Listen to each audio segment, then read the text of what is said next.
Oui, avec plaisir. Donc c'est vrai que à force de pratique, à force de faire, j'ai vraiment pu découvrir que si tu arrives à être bien dans ces 4 temps, bah, c'est là que tu as une vie qui commence à être vraiment sereine.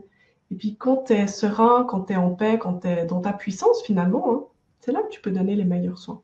Parce que je ne l'ai pas trop partagé avant, mais toi tu l'as dit un petit peu, mais je pense que c'est important de le dire. Toutes les techniques de soins sont bonnes. Ce Hmm. qui va faire la différence dans le soin, c'est pas la technique que tu emploies.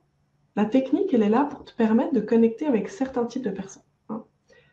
Ce qui compte vraiment, c'est qui tu es.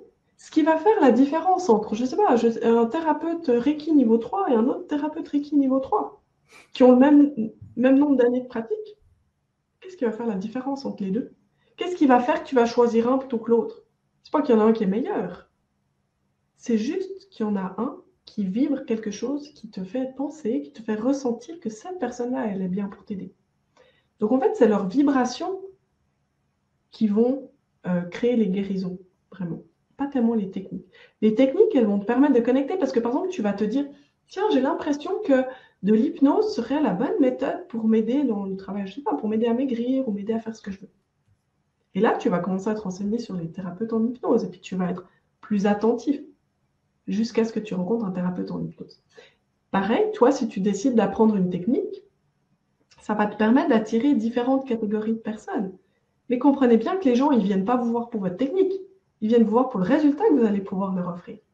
À la limite, ils s'en foutent un peu de savoir que vous allez leur faire du Reiki ou du Laoshi ou autre chose, ou même la méthode que moi je peux vous transmettre. Ils s'en foutent. Eux, ce qu'ils veulent, c'est un résultat. Il faut quand même le savoir. Toi, quand tu vas voir ton ostéopathe, tu ne demandes pas quelle école il a faite. Hmm. C'est juste, tu vas le voir parce que tu sais qu'il te fait du bien. Totalement. Voilà. Donc, l'idée, c'est vraiment de développer l'être, donc le soignant, pour pouvoir délivrer des meilleurs soins. Alors, je tiens aussi à dire que on a toujours une marge de progression. Donc, ne vous créez pas une excuse de oui, mais quand je serai parfaite, je donnerai des soins. Quand j'aurai réglé ça, puis ça, puis ça, puis ça, je pourrais donner des soins, je serai digne de donner des soins. Non, vous pouvez donner des soins tout de suite, maintenant, tel que vous êtes. Avec vos blessures, avec vos croyances limitantes, avec tout. Ok, vous êtes déjà assez pour donner des soins.